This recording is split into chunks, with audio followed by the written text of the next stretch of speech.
political turmoil in Nepal.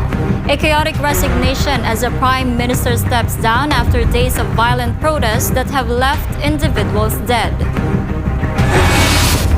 In the Middle East, Israel launches a surprise Hamas strike in Qatar, targeting top leaders of the group even as ceasefire talks remain stalled. Back in the United States, outrage grows over the refugee murder on a North Carolina train. The victim, a young Ukrainian woman, and now President Trump is seizing on the case to slam Democrats over crime. In Europe, relations take a sharp downturn in a diplomatic rift. Spain bans 2 Israeli ministers and recalls its ambassador in a direct challenge to Jerusalem. Meanwhile, Poland moves to secure its frontier, keeping the border sealed as Belarus and Russia prepare for massive joint military drills. In Asia, Thailand's former Prime Minister Thaksin is ordered back to prison after the country's top court rules his hospital stay doesn't count toward his sentence.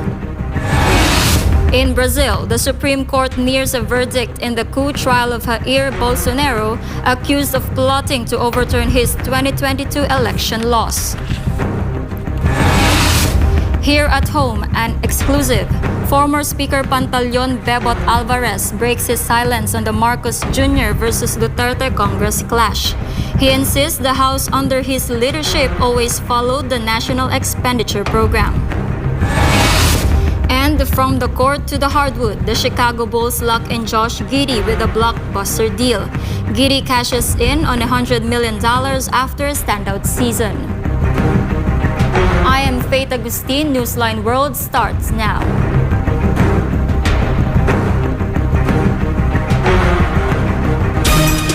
Thailand's highest court has ordered former Prime Minister Thaksin back to prison, ruling that his hospital stay cannot be counted as part of his jail time. Valdivina Gracia has more. Thailand's Supreme Court has ordered former Prime Minister Thaksin back to prison, ruling that his 6-month stay in hospital cannot be counted as time served. The court's criminal division for holders of political positions said Thaksin's 1-year sentence must be fully enforced under a royal decree. Meanwhile, dozens of supporters in red gathered outside the Supreme Court as justices delivered the ruling. Thaksin later posted on social media that he accepted the decision. After the ruling, his daughter, former Prime Minister Paetongtarn Shinawatra, addressed the crowd. ทางครอบครัวนะคะก็รู้สึกสำนึกในพระมหากรุณาธิคุณขององค์พระบาทสมเด็จพระเจ้าอยู่หัวนะคะที่มีการโทษลดโทษของคุณพ่อเหลือ1 ปีนะคะซึ่งก็พวกเราทั้งครอบครัวค่ะก็สำนึกในพระมหากรุณาธิคุณอย่างหาที่สุดไม่ได้นะคะเรารู้สึกเรื่องนี้ในทุกวันนะคะแล้วก็ต้องขอบคุณทุกท่านที่ส่งกำลังใจส่งความห่วงใยมาให้คุณพ่อและครอบครัวของเราค่ะจนมาวันนี้ก็เป็นประวัติศาสตร์อีกเรื่องหนึ่งนะคะที่มีนายกรัฐมนตรีคนแรกที่จะต้องจำคุกนะคะเรื่องนี้ก็อาจจะค่อนข้าง Supporters expressed disappointment but said the decision was expected. ดิฉันมาที่ศาลฎีกาเพื่อจะมาให้กำลังใจท่านนายกทักษิณนะคะเพราะดิฉันชื่นชมศรัทธาและรักท่านทักษิณและตระกูลชินวัตรและทุกคนที่ท่านทักษิณสนับสนุนนะคะเพราะดิฉันเชื่อมั่นในความเก่ง Thaksin returned to Thailand in August 2023 after 15 years in exile. He was sentenced to 8 years for corruption and abuse of power, later reduced to 1 year by royal pardon. After less than a day in prison, he was transferred to the Police General Hospital, where he remained for 6 months. The Supreme Court's ruling means Thaksin must now complete his 1-year sentence in prison. Reporting for Newsline World, this is Valdivina Gracia, SMNA News. Former Speaker of the Philippine House of Representatives is weighing in on the controversy over flood control projects and the national budget. Here's the exclusive report of MJ Mondehar. At a Senate hearing, Curly and Sadadiskaya named several congressmen allegedly involved to questionable flood control projects. Meanwhile, in the investigation at the House of Representatives, senators were implicated to the same controversy. But in an exclusive interview with SMNA News, former House Speaker Pantaleon Bebot Alvarez said that there's a stark difference between how Congress operated under the Marcos Jr. administration compared to the Duterte administration. Kasi noon, ang layunin namin, kahit sa BICAM, protect the NEP. Protect the NEP. Yun lang palagi. Sabi ko, wag na natin pag-usapan yung insertion. Simple lang. Protect the NEP. Alvarez served as Speaker of the House during the 17th Congress from 2016 to 2018. During that time, Coco Pimentel was Senate President. Both were members of PDP Laban, where former President Rodrigo Duterte served as chairman. Kung ano yung binigay ng Presidente, protektahan nyo lang. Kasi yan, pinag-aralan mabuti yan. Dumaan yan sa Regional Development Council. So, hindi na tayo lalayo doon. When asked if a small committee existed during their time as congressional leaders, this was Alvarez's response. Ngayon ko lang narinig yung small committee na yan. Inimbento lang nila yan. Earlier, Navota City Representative Toby Tiangco demanded the Philippine House of Representatives to release the minutes of the meeting of the small committee during the 19th Congress, saying that would expose alleged budget insertions. At Tuesday's hearing, September 9, the House Infrastructure Committee formally summoned former Appropriations Chairman Zaldico and former Senate Finance Committee Chair Grace Poe, both part of the small committee for the 2025 national budget. Congressman Ko is reportedly undergoing medical treatment in the United States. In the end, for Alvarez, it is clear that the government is united against the interests of the Filipino people, particularly in the flood control issue. Well, malinaw no na tanghali na bayan, panahon na para kumilos. Tama na yung chat dyan, kumilos na tayo. For Ganamabal of Philippines, I'm Jay Mondihan, SMNA News. In the Philippines, President Ferdinand Marcos Jr. announced that unutilized funds from the 2025 national budget earmarked for flood control projects will be reallocated to other critical sectors, including health and education. Marcos said that out of the 350 billion pesos allocated for flood control programs in 2025, an estimated 225 billion pesos is expected to remain unused. The president clarified that the flood control budget for 2025 will be approximately 275 billion pesos, with allocations for foreign-assisted projects remaining intact as originally planned. Meanwhile, Marcos noted that the locally funded portion, estimated at 225 billion pesos, could be redirected to other key government priorities such as health, education, and other departments that are in need of this funding. The president also reaffirmed that no new funding will be allocated for flood control in the proposed 2026 national budget, emphasizing that the 2025 allocation is sufficient and should be fully utilized before additional funds are considered. As he prepares to celebrate his 68th birthday, President Ferdinand Marcos Jr. shared his birthday wish for the Filipino people. Meanwhile, he reaffirmed his commitment to ending systematic corruption within the Department of Public Works and Highways, or DPWH. President Qatar has the story. Stable development that is both Philippine President Ferdinand Marcos Jr. revealed that his birthday wish remains the same since he first entered politics, to uplift the lives of all Filipinos, especially the poor. He says his greatest hope is for a nation where no Filipinos goes hungry. At ganun pa rin, hindi talaga nagbabago. Sana maabot natin yung aabutin natin yung aking pinapangarap na wala nang gutom na Pilipino. President Marcos will celebrate his 60th birthday on September 13th. The president also strongly asserted the need to dismantle the deeply rooted corruption within the government bureaucracy, particularly in agencies involved in infrastructure projects. He stressed the importance of understanding how corruption became embedded in government operations, where practices such as kickbacks appear to have become normalized over the years. Marcos pledged to put an end to corruption in the DPWH, citing over 2 decades of persistent abuse that must no longer be tolerated. Despite existing laws and regulations, he said the problem persisted because of poor implementation, allowing illegal practices to thrive unchecked. And we haven't been following them, apparently, it turns out, for at least 21 years. Because with the date we keep seeing is 2003. So 21 years na ganito. So it got worse and worse and worse and worse. And the shocking part of this is that it became normalized.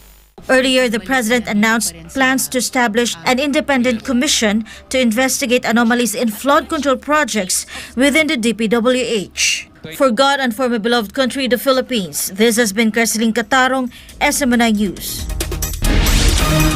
In Seoul, President Lee Jae-myung is promising the safe return of hundreds of Korean workers detained in a U.S. immigration raid as the incident stirs diplomatic concern.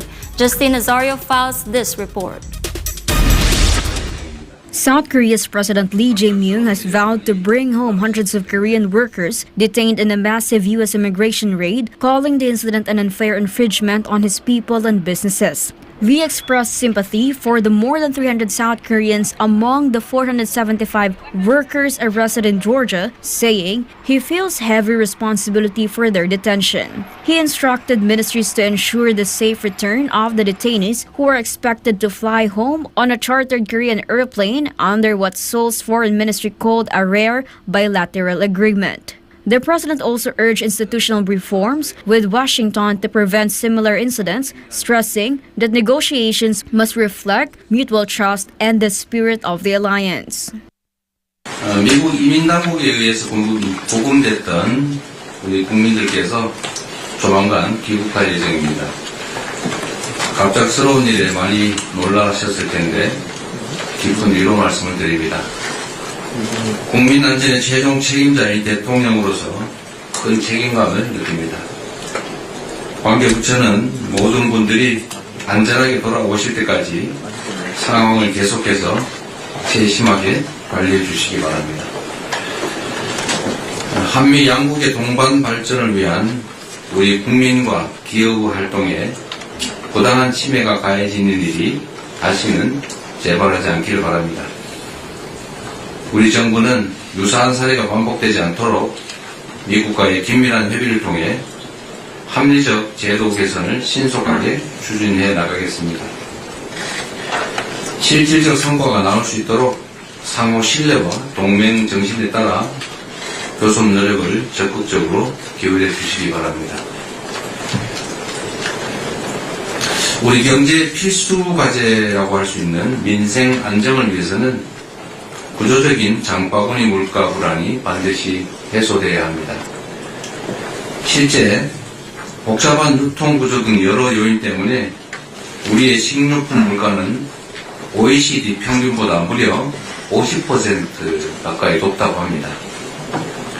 같은 고물가라도 그 충격은 취약계층에게 더 클 수밖에 없고 이런 양극화와 불평등을 The raid, described as the largest workplace immigration sweep under the Trump administration, has raised diplomatic concern. South Korea's foreign minister has offered to personally travel to Washington to help resolve the situation. The controversy follows multi-billion-dollar U.S. investments recently announced by South Korean firms, including Hyundai and Korean Air. The Hyundai plant in Georgia, set to open next year and employ 8,500 people, is now facing uncertainty after the immigration crackdown. This is Justine Nazario, your citizen correspondent reporting for Newsline World. Up next, in Europe, relations take a sharp downturn in a diplomatic rift. Spain bans 2 Israeli ministers and recalls its ambassador in a direct challenge to Jerusalem.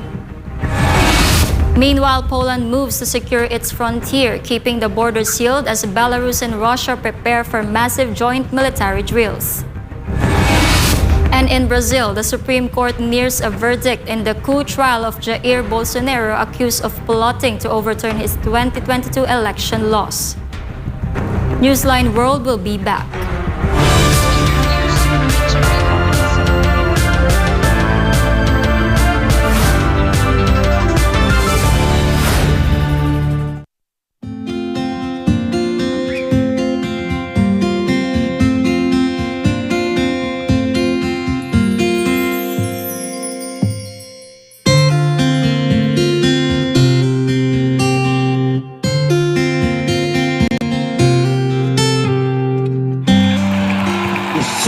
grow up and bring the joy, the love, the peace, and compassion to the whole world.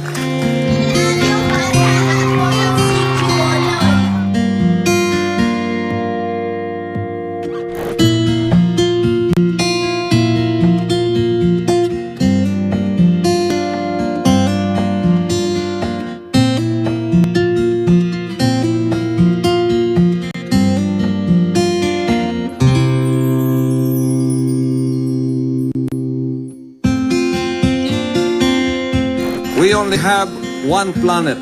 We only have one Earth.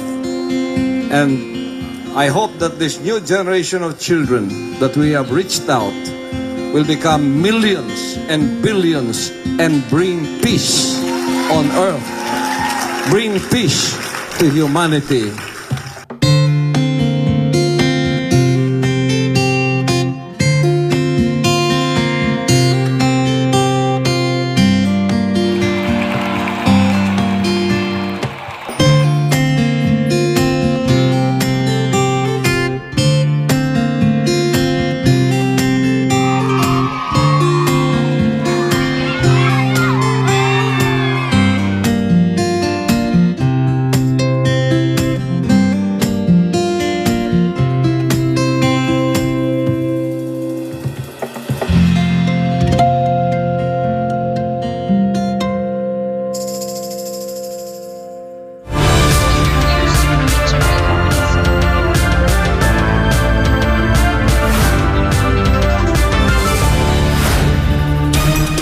Brazil's Supreme Court in Brasilia began casting decisive votes Tuesday in the trial of former President Jair Bolsonaro, accused of plotting to overturn his 2022 election defeat. Jane Cognita for the details. Media converged on the capital as tight security surrounded the court, with barriers and drones deployed ahead of the high-profile session. Bolsonaro's lawyer, Celso Bilardi, arrived alongside other defense counsels and lawmakers as proceedings opened. The trial, now in its final stage, could see Bolsonaro sentenced to up to 40 years in prison. Prosecutors accuse him of orchestrating a coup attempt, inciting the January 2023 riots that saw government buildings stormed, and leading a criminal organization bent on dismantling Brazil's democracy. On Tuesday, Justices Alexandre de Moraes and Flavio Dino voted to convict Bolsonaro on all charges, bringing the 5-member panel just one vote shy of a majority ruling. Moraes, who saw the 2022 election and was allegedly targeted in the coup plot, branded the former leader the head of the criminal organization. The charges were bolstered by federal police findings of alleged plans to poison President Luiz Inácio Lula da Silva and his running mate during the turbulent power transition. Bolsonaro, who denies wrongdoing, watched the session from his home in Brasilia, where he has been under house arrest since last month. His allies have pressed Congress for an amnesty bill in a bid to spare him prison time. The verdict carries major political stakes. Already barred from holding office until 2030 for undermining Brazil's voting system, a conviction could further dash Bolsonaro's hopes of staging a political comeback against Lula in next year's election. Meanwhile, tensions have spilled over internationally. U.S. President Donald Trump accused Brasilia of persecuting Bolsonaro and imposed steep tariffs on Brazilian goods in response, prompting sharp condemnation from Brazil's government as unlawful interference in domestic affairs. This has been Jane Cognita, your citizen correspondent, reporting for Newsline World. Poland is closing its border with Belarus as Minsk and Moscow prepare for large-scale military drills. The move comes as Polish Prime Minister Donald Tusk also takes aim at the president over vetoed legislation. Franco Baranda for the details. From Warsaw, Polish Prime Minister Donald Tusk said Russian and Belarusian forces are set to begin aggressive war games just miles from Poland's border. Po pierwsze, tych dotyczących bezpieczeństwa państwa polskiego. Jak państwo wiecie, w piątek rozpoczynają się bardzo agresywne z punktu widzenia doktryny wojskowej manewry rosyjsko-białoruskie na terenie Białorusi, bardzo blisko polskiej granicy. The Moscow-Minsk drills, called Zapad 2025 or West 2025, are scheduled for September 12 through 16 and will involve up to 13,000 troops. Poland says its own forces, along with NATO allies, are ready to respond if needed. Just last week, Warsaw launched Iron Defender 25 with 30,000 troops, while neighboring Lithuania started its own Thunder Strike exercise. Belarus has not commented on the border closure, but last month, its defense minister Viktor Krenin accused Warsaw of using the drills as a pretext for mobilizing troops. Meanwhile, Tusk also used his address to slam President Karol Nawrocki for vetoing key legislation, one on wind energy and another expanding Poland's 800-plus child benefit program to Ukraine refugee families. Nawrocki argued the child benefit bill was unfair to Polish citizens, while opposing the wind farm bill over changes to zoning rules. Reporting for Newsline World, Franco Baranda, SMNI News. For the first time, China, Russia, and Mongolia have carried out their joint border defense exercise. The two-day drill comes amid growing security concerns across the region. The exercise, called Border Defense Cooperation 2025, took place in Inner Mongolia, near the borders the three nations share. Officials say the drill focused on preventing and cracking down on terrorist activities near the borders. The goal to boost coordination, improve security operations, and strengthen political ties. Forces from all three countries set up a joint command center and practice a wide range of operations, including joint planning, reconnaissance, lockdowns, strikes, and arrests. China's military says the drills tested cutting-edge surveillance tools like drones, radar, and real-time video feeds. This allows troops to track, surround, and capture simulated targets around the clock. Troops also run day and night operations from air and ground using a multi-layered approach to encircle and subdue simulated terrorist groups. After the drills, the countries plan to expand cooperation with military dog demonstrations in Russia and cultural exchange events in Mongolia. This was the first time China, Russia, and Mongolia staged a joint border defense drill, signaling closer military ties among the three close neighbors. Tensions between Spain and Israel are escalating. Madrid has announced a series of retaliatory measures after Israeli officials barred Spain's deputy prime minister from entering the country. Sara Santos for more details.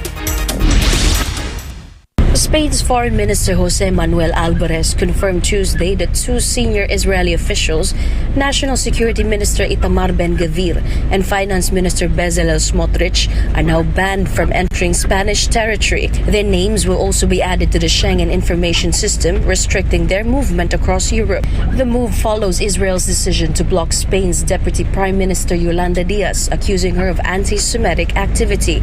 At the same time, Madrid has recalled its ambassador to Tel Aviv for consultations, but Alvarez was quick to clarify this is not yet a break in diplomatic ties. Su segunda pregunta, veo que hay mucha confusión, incluidos los medios de comunicación, entre llamada a consultas, retirada de la embajadora, ruptura de relaciones diplomáticas. Incluso veo que hay personas que las usan indistintamente. Cuando quieren decir una cosa, en realidad utilizan otro término. En estos momentos, la embajadora está llamada a consultas y, como le decía su compañero, no hay fecha prevista de regreso.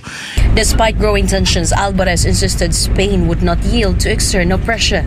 España toma decisiones mandatada exclusivamente por el sentir mayoritario de los españoles y las españolas.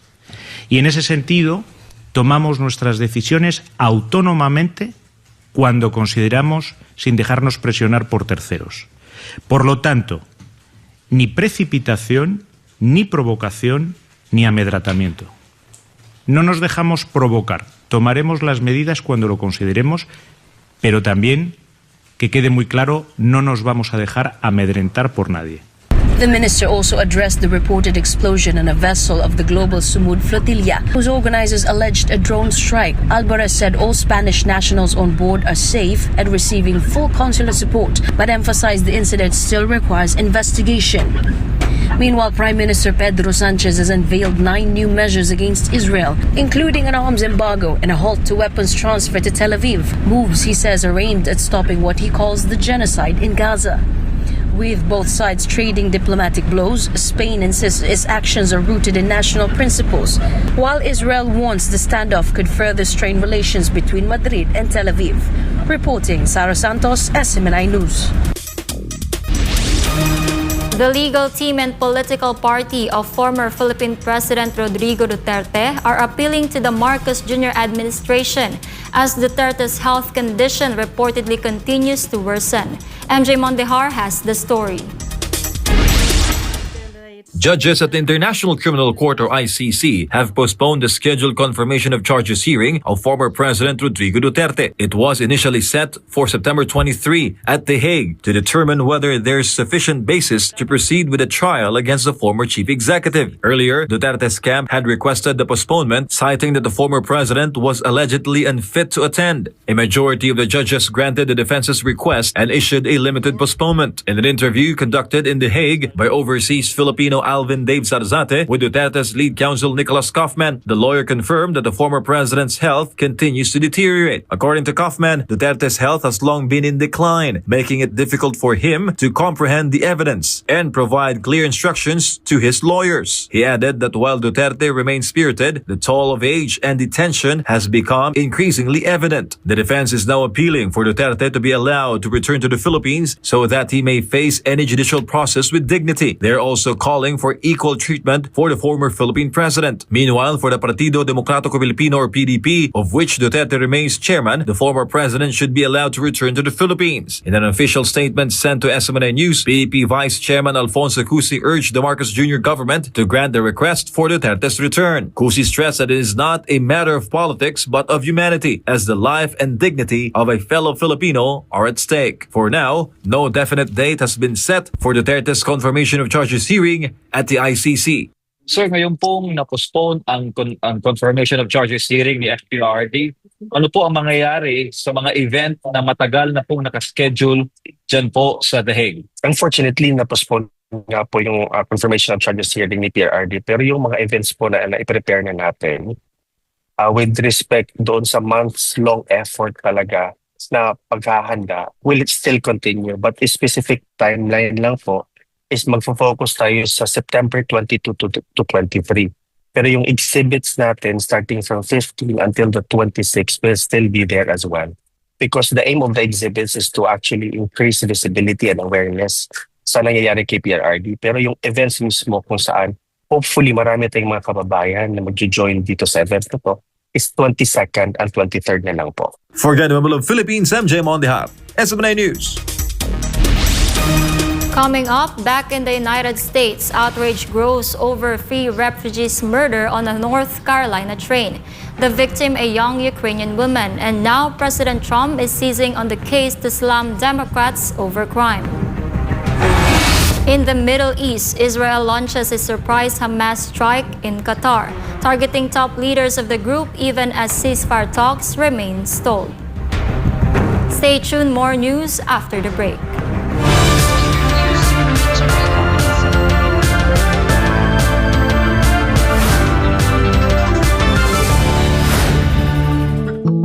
Madalas ka bang napapasobra sa pag-scroll sa phone mo kahit puro masasamang balita ang nakikita mo? Isipin mo ito. Nakahiga ka na sa kama, nagche-check lang ng phone bago matulog.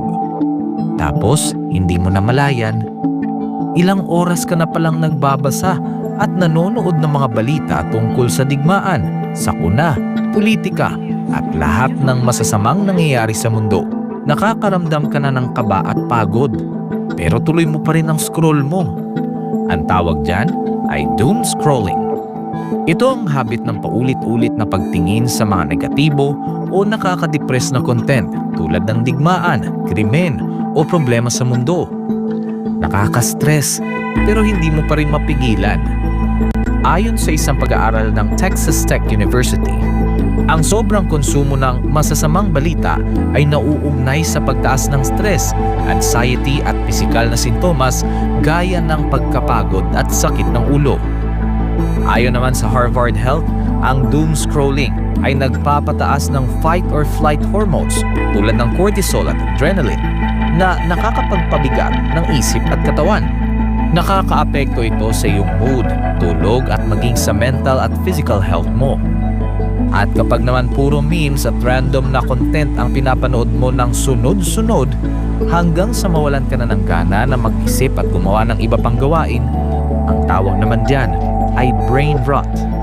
Sa Gen Z at tinatawag na internet culture, ang brain rot ay overconsumption o sobrang tagal na panonood ng paulit-ulit, mababaw, magulo o walang saysay na content online hanggang sa parang manhid na ang utak mo. Kapag nasobrahan, syempre, nakakasama. Nawawalan ka na ng focus, nawawala ang motivation, hirap mag-isip ng malalim, parang lutang o foggy ang utak. Masaya sa simula, pero kapag sobra, napapagod ang isip mo. Nahihirapang mag-concentrate at parang lutang. Mas delikado pa ito sa mga bata dahil ang utak nila ay nasa proseso pa ng pag-develop. Kaya mas malakas ang epekto ng doom scrolling at brain rot sa kanila. Maaaring makaapekto sa pag-aaral, pag-iisip at pakikitungo sa iba.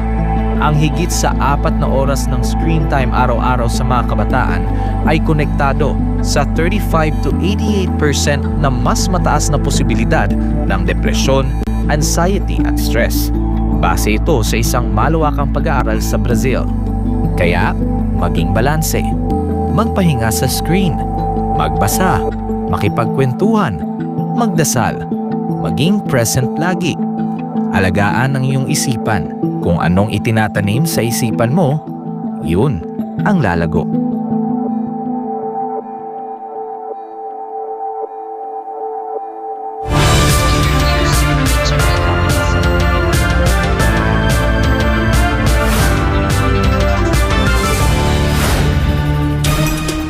Travel chaos in London. A 5-day strike by underground workers has brought much of the city to a standstill, with commuters and tourists alike struggling to get around. Jillian Gutierrez gives us the latest. The disruption is the result of a 5-day strike by the Rail, Maritime and Transport Union, affecting thousands of journeys. With nearly 10,000 staff involved, most underground lines are suspended. The Bakerloo, Central, Circle, District, Hammersmith and City, Jubilee, Metropolitan, Victoria, and Waterloo and City lines are shut down. The Piccadilly line is only running part of its route, while Northern line is reduced to limited service. Transport for London's website and app even crashed yesterday as desperate commuters search for alternatives. Buses, trams, the Overground, and the Elizabeth line remain open, but they are severely overcrowded. Queues stretch outside stations, and ride-sharing services like Uber have warned of price hikes as demand surges. Hour and a half. It was extra long. I got to work about 10:30. It was all right from Peckham to Blackfriars, but after Blackfriars was chock-a-block. The bus was crawling. I think it's ridiculous. I've come all the way from Scotland down to London and I can't even get an underground train to go see my parents as they live the other side of the waters. So now I'm stranded looking for buses. I think it is ridiculous. 5 days, that's never been. The walkout began Sunday and will continue through Thursday, leaving little or no service on underground lines as different groups of RMT members strike on different days. The union is demanding higher pay, improved conditions, and a shorter 32-hour workweek despite already earning between £65,000 and £75,000 annually. Transport for London says the demands are unaffordable and impractical, while Britain's new Labour government is facing pressure to step in. With the strike set to last all week, millions of Londoners are being forced to find alternative ways to get around, as one of the city's biggest transport disputes in years shows no sign of easing. Jillian Gutierrez, your citizen correspondent, reporting for Newsline World. It's been 3 years since the passing of Queen Elizabeth II, and while the royal family marked the solemn anniversary, noticeable was the continued separation between Prince William and Prince Harry. Erica Rio has the story.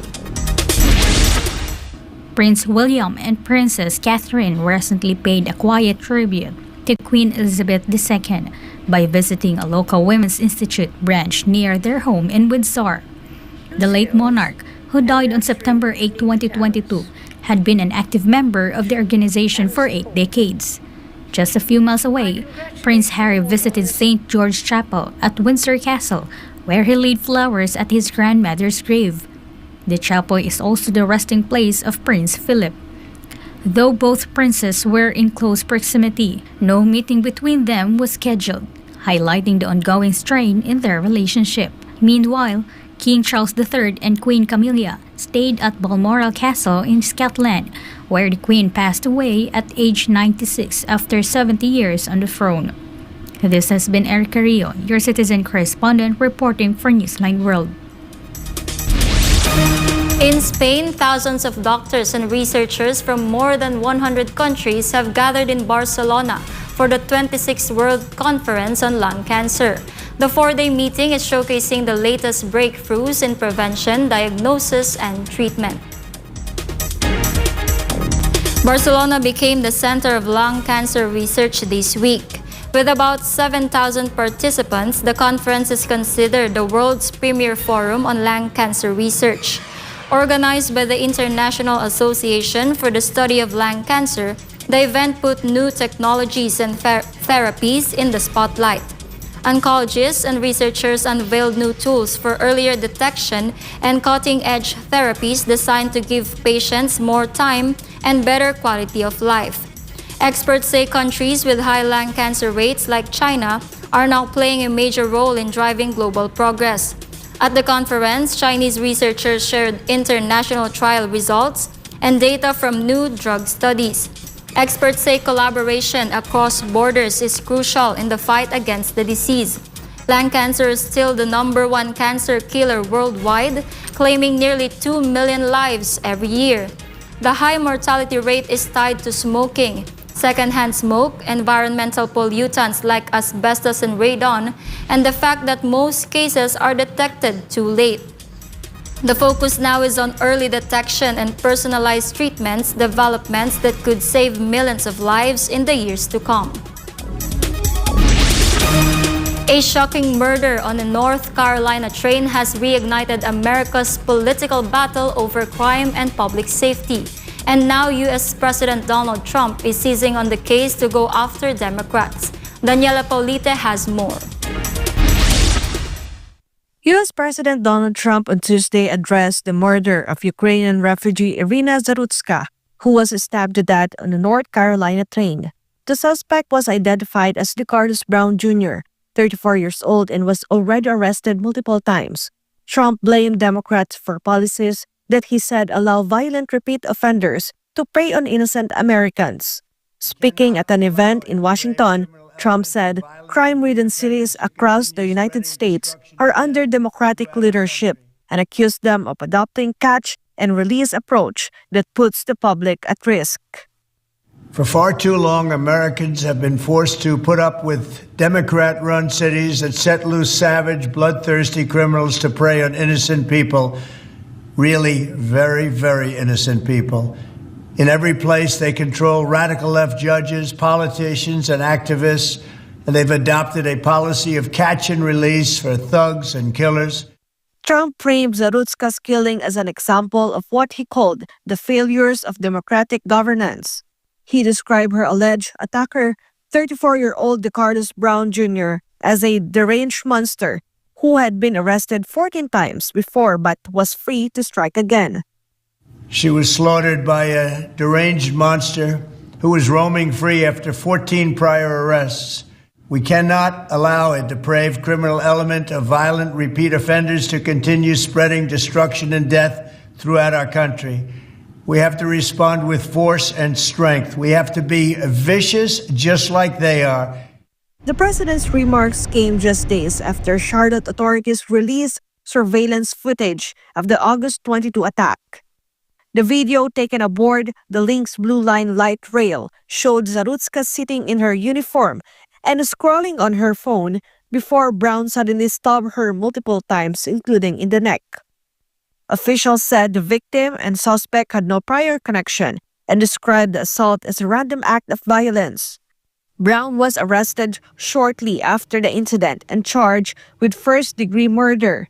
He was first hospitalized and then taken into police custody.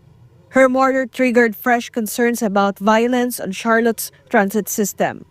White House Press Secretary Caroline Leavitt echoed his sentiments, describing Brown as a savage career criminal and that Zarutska's death was preventable. This is pure evil on full display. The most enraging and unacceptable part of this story is that her death was entirely preventable. DeCarlos Brown never should have been on that train that night. In fact, he should have been behind bars. DeCarlos Brown has been charged with crimes no fewer than 14 times, dating back to 2011, including for armed robbery, felony larceny, breaking and entering, and shoplifting. Brown had previously served 5 years in prison for a robbery with a deadly weapon charge, and he had also forfeited bonds 3 different times, twice in 2014 and once in 2023. Despite all of this past documented criminal history, when Brown was arrested yet again in January of this past year, a Democrat judge, who I will add was a strong supporter of former Vice President Kamala Harris, released this insane criminal once again without requiring him to pay any bail. As Trump put it, the murder underscored what he sees as a crisis in America's cities.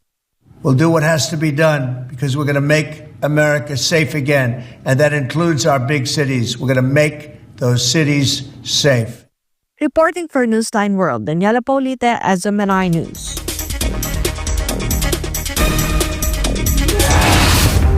After the break, political turmoil in Nepal. A chaotic resignation as the Prime Minister steps down after days of violent protests that have left individuals dead. From the core to the hardwood, the Chicago Bulls lock in Josh Giddey with a blockbuster deal. Giddey cashes in on $100 million after a standout season. Don't go away, Newsline World will be back.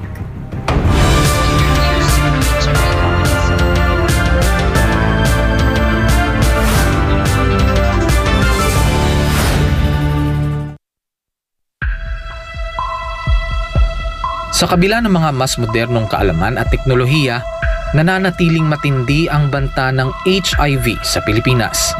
Pero gaano nga ba kalala ang sitwasyon? Ang HIV o Human Immunodeficiency Virus ay isang sakit na sumisira sa immune system ng katawan. Ngunit tandaan, hindi ito nakukuha sa simpleng pakikisalamuha.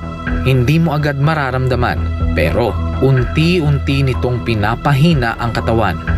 At kapag hindi naagapan, humahantong ito sa AIDS, ang huling yugto na impeksyon, kung saan halos wala ng panlaban ng katawan laban sa sakit. Patuloy na dumadami ang kaso ng sakit na ito sa Pilipinas. Isang nakababahalang pagtaas, umabot na sa 500% ang itinaas ng HIV cases sa mga kabataang edad 15 hanggang 25. Ayon mismo sa Department of Health, 56 na bagong kaso ang naitatala kada araw sa bansa mula Enero hanggang Marso 2025. At ang pinakamatinding apektado, ang kalalakihan at kabataang Pilipino. Dahil dito, ang Pilipinas na ngayon ang may pinakamataas na bilang ng bagong kaso ng HIV sa buong Western Pacific region. Isang indikasyon ng lumulubahang sitwasyon. Kaya nananawagan ng Department of Health gawing opisyal at urgent ang laban sa HIV sa pamamagitan ng isang Public Health Emergency Declaration. Kalalakihan ng pangunahing apektado, 95% ng bagong kaso ay lalaki. Mahigit 1/4 ay kabataang nasa edad 15 hanggang 24.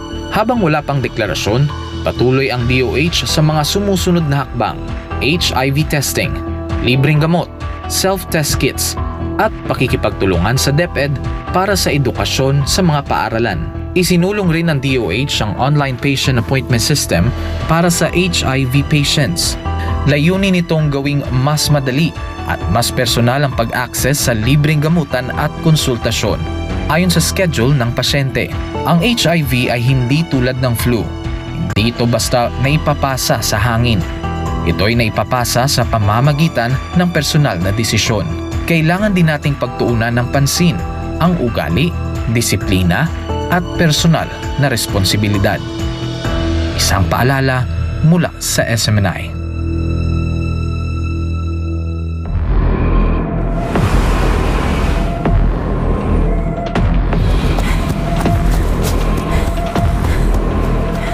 Hoy, magnanakaw! Tingnan! Pulis ka! Hala, magnanakaw! Magnanakaw! Magnanakaw! Hoy, magnanakaw! Magnanakaw! Magnanakaw! Ano kayang gagawin ko? Ipamimigay ko yung konti para tumigil sila sa pag-iingay. Pare, magnanakaw, namimigay ng pera. Ito ang sayo. Wow! Ang bait ng magnanakaw! Ito naman sayo. Kuya, yung eto share ko! Sana Huwag ka nang maingay. Eto pa. Tama na yan. Nakikipalato lang kayo eh. Huwag nang maingay.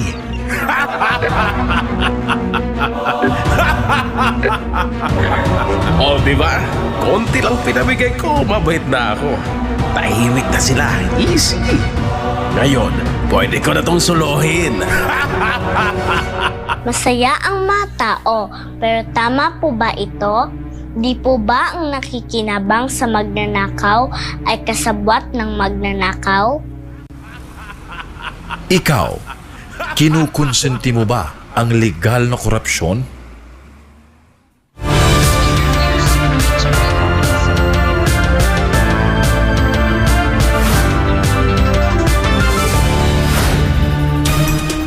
Chaos has gripped the capital of Nepal as Prime Minister KP Sharma Oli resigns under pressure from massive Gen Z-led protests. Government buildings and homes of political leaders have been set ablaze. Dozens are dead and the country is now facing its worst unrest in years. Almar Forsuelo reports. In Nepal, Prime Minister KP Sharma Oli resigned after violent anti-government protests swept through the capital, Kathmandu. At least 22 people have been killed and hundreds more injured. Dramatic scenes unfolded Tuesday as demonstrators stormed parliament and set fire to government buildings, including the historic Singha Durbar Palace. Homes of top officials were also torched, forcing the army to evacuate Oli and 6 cabinet ministers to a safe location. The unrest was sparked by the government's move to ban 26 social media platforms, including Facebook, YouTube, and X, after companies failed to register under new rules. The decision ignited fury among young people, with thousands taking to the streets. Authorities quickly reversed the ban, but not before clashes turned deadly. Police used tear gas, water cannons, and even live ammunition. 19 people were killed Monday alone, while 3 more died in hospitals the following day. More than 200 others treated for injuries. Among the dead, the wife of former Prime Minister Jala Nath Kanal, who was burned alive when her home was set ablaze. Local media reports say that protesters trapped her in her own home in the Dalo area and set house on fire. She was rushed to a hospital but died during the treatment. On the other hand, UN Human Rights Chief Volker Turk said that violence is not the solution, urging Nepal security forces to exercise restraint as protests threaten to enter a third day.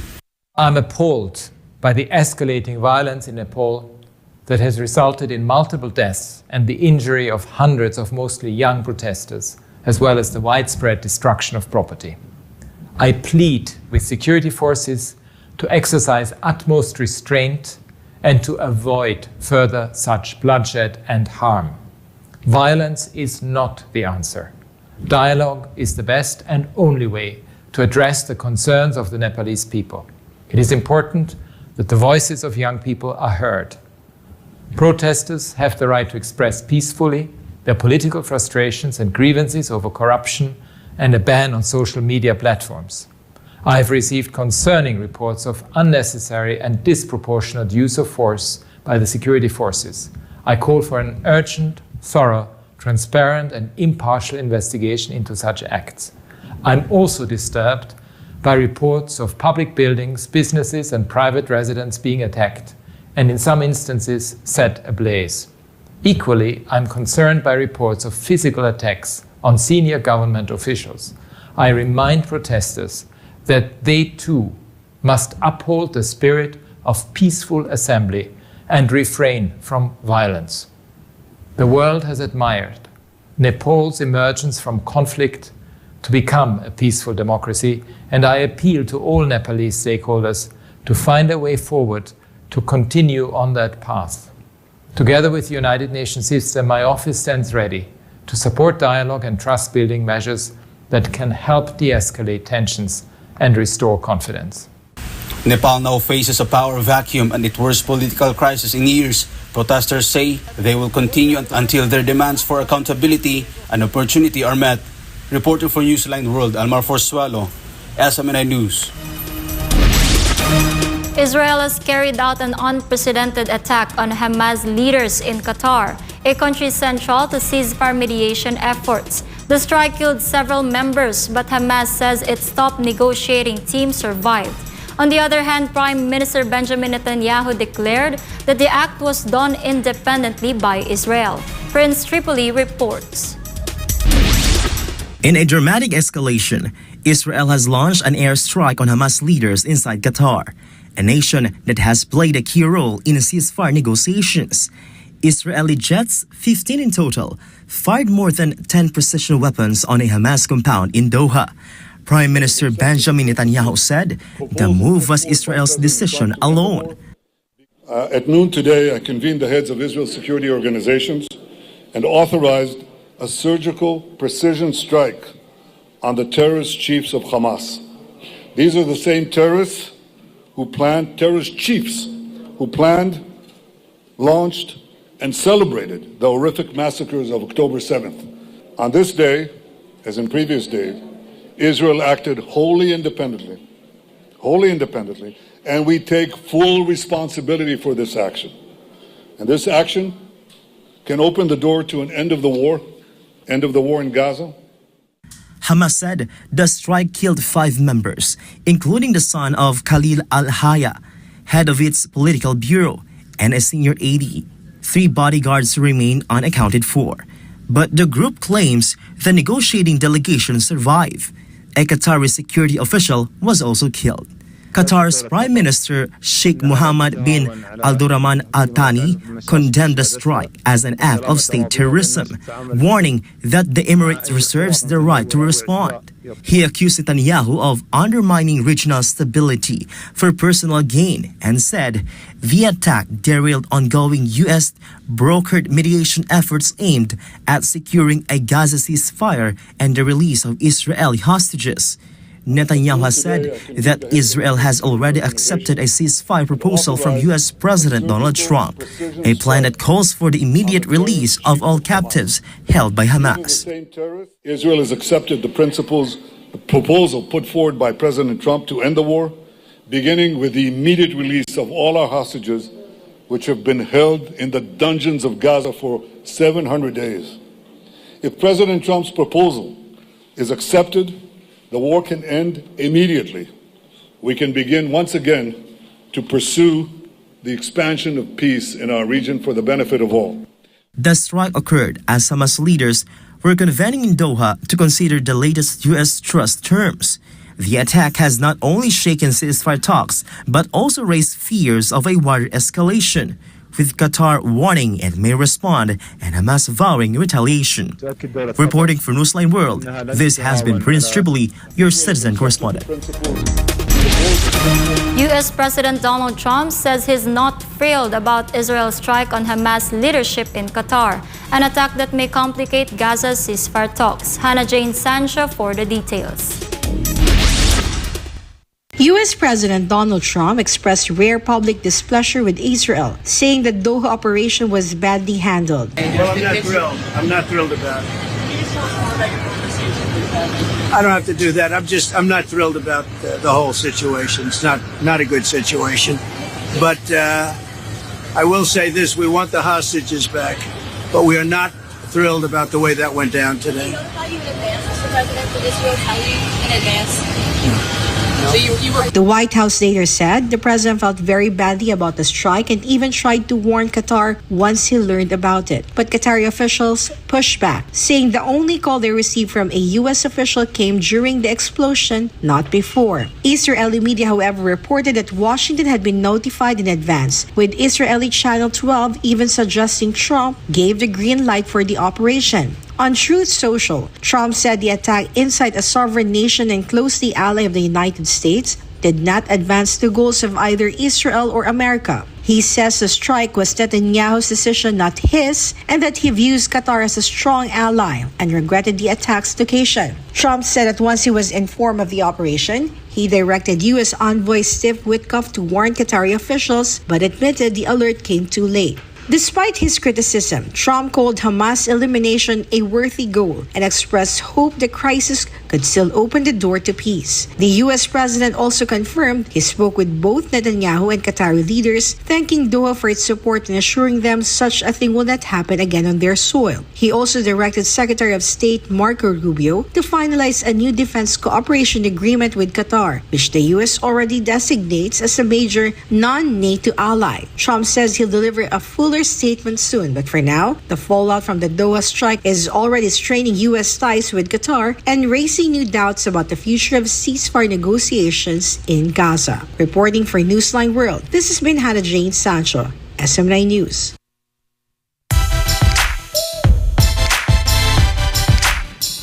For our latest sports update, the Chicago Bulls are locking in one of their rising stars after a breakout debut season, while England head coach Thomas Tuchel enjoyed his finest night in charge so far, as his team produced a dominant display in Belgrade. Here's Carlo De La Peña for more of our sports news.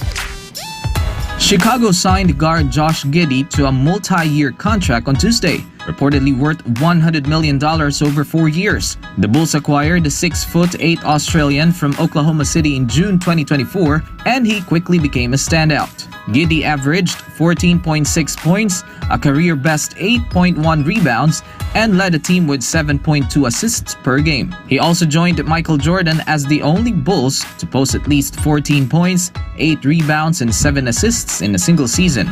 The 23-year-old finished with 30 double-doubles, 7 triple-doubles, and a career-high 105 three-pointers, helping Chicago set a new team record of 1,271 made threes. Giddey's new deal makes him a central piece of the Bulls' future as the franchise aims to climb back into contention.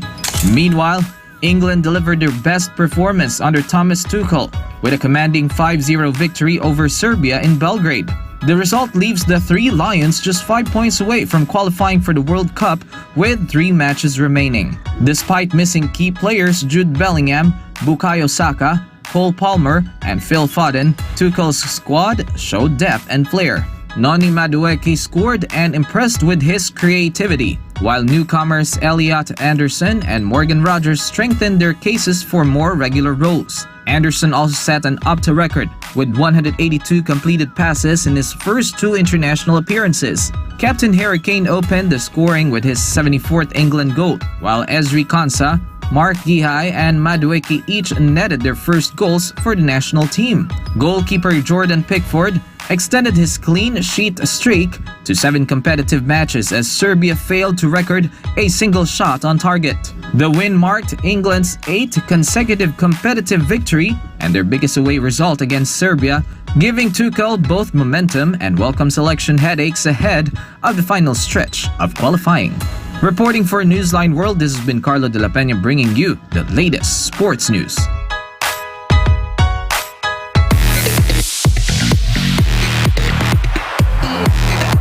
For today's showbiz update, an unexpected drama unfolded at a Toronto bar when an actor was caught off guard by a drunken punch during the film festival. And from an unexpected drama to full-on glamour, the Emmys 2025 is gearing up for a star-studded lineup. Which celebrities made it to this year's list of presenters? Let's find out in Stella Marie's showbiz update. James McAvoy was caught off guard by a drunken punch at the bar in Toronto on Monday. The incident happened during the Toronto International Film Festival. The 46-year-old actor was in Canada for the premiere of his directorial debut, California Skimin'. McAvoy was enjoying a casual evening with his wife when the altercation happened around 11:55 p.m. According to eyewitness, the actor remained calm throughout the situation while others at the venue stepped in to restrain and escort the aggressor out of the bar. A source shared that McAvoy had been chatting with the film's producers and had been informed that a man who was visibly intoxicated was being removed from the bar. The actor reportedly laughed off the news and chose to stay at the bar with his wife until the situation unexpectedly escalated. As the man was being escorted out, he punched McAvoy, catching him completely off guard. McAvoy is the director of California Skimin, a British-American musical biopic starring Samuel Bottomley and Seamus MacLean-Ross as the infamous Scottish rock duo Syllable and Brains. The duo, in a bold move to gain credibility in the music industry, pretended to be American for 3 years, ultimately landing a record deal and touring with Eminem. The film is based on Gavin Bain's autobiography, Straight Outta Scotland, a true story of fakery, money, and betrayal in the music industry. The film had its world premiere at the 2025 Toronto International Film Festival on September 6 in the Special Presentations category. The 77th Primetime Emmy Awards are gearing up to be one of the most glamorous nights in television, and the just-announced presenter lineup proves it. The Television Academy has revealed a glittering group of presenters for the 2025 Emmys, and the red carpet is expected to sizzle with talent from across TV, film, and late-night comedy. Among the confirmed stars are Sydney Sweeney, known for her breakout roles in Euphoria and Reality. Jenna Ortega, the Emmy-nominated Wednesday star who's become a Gen Z icon, and late-night favorite Stephen Colbert, who remains one of TV's most respected comedian and TV host. Also joining the presenter lineup are Sarah Paulson, fresh off her 2024 Emmy win for Impeachment, Angela Bassett, Evan Peters, Jude Law, the multiple Emmy winner Tina Fey, Eric Dane, Sofia Vergara, Jesse Williams, Catherine Zeta-Jones, and more. The ceremony will be hosted by comedian Nate Bargatze, who brings his humor to the Emmy stage for the first time. The 77th Emmy Awards will take place at the Peacock Theater in Los Angeles on September 14, 2025. And that's all for today's Showbiz Update. This is Stella Maris, your global citizen correspondent, bringing you the latest entertainment news and updates for Newsline World.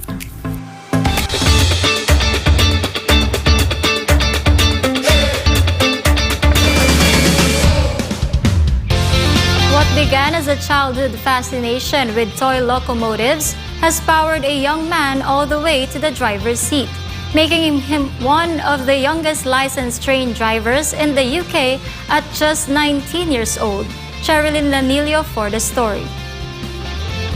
For as long as he can remember, Logan Smallwood has loved trains. Now, at just 19 years old, the County Durham native has turned a lifelong passion into reality, officially qualifying as one of the youngest licensed train drivers in the United Kingdom. While many children struggle to decide what they want to be when they grow up, Smallwood's answer was always clear: a train driver. Inspired by his great-grandfather, who once worked in the mines and gifted him a model of Silverlink locomotive, Logan's fascination with railways only deepened over the years. After graduating with honors from Newcastle College Rail Academy, Logan began volunteering on the Weardale Railway Line, a heritage route running through an area of outstanding natural beauty. There, he operates locomotives such as Sentinel Shunter, which pulls passenger carriages along the scenic 18-mile stretch.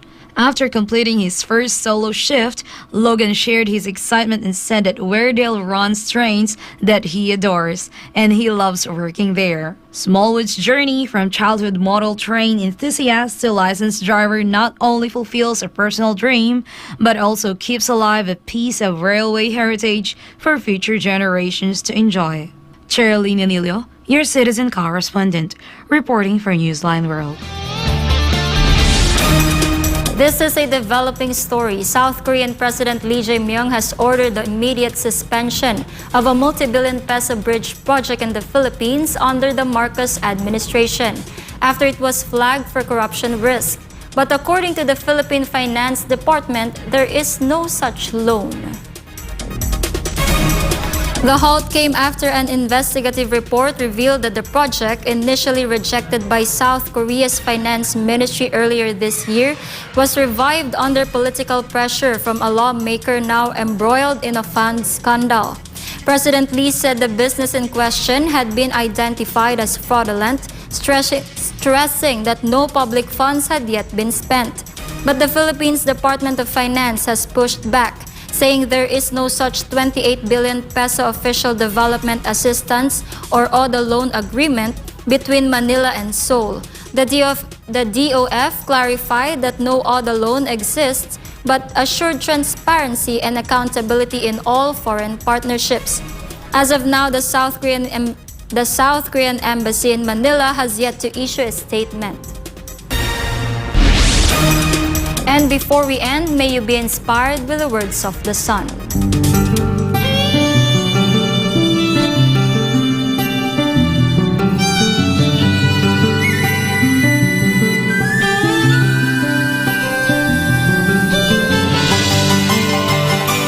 You cannot defeat darkness by darkness, evil by evil, and hate by hate. You can only defeat darkness by light, evil by good, and hate by love.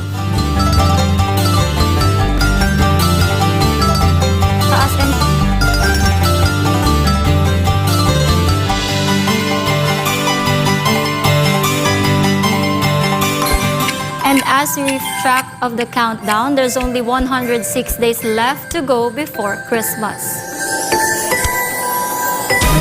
And that's all for this edition of Newsline World. For God and my beloved country, the Philippines, I'm Faith Agustin. Thank you for watching and goodbye.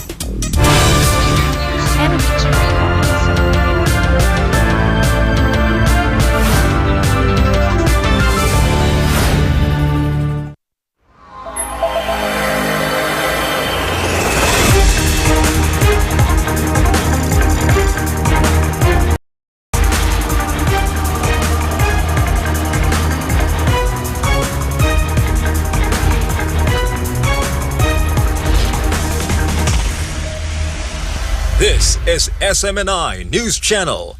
Truth that matters.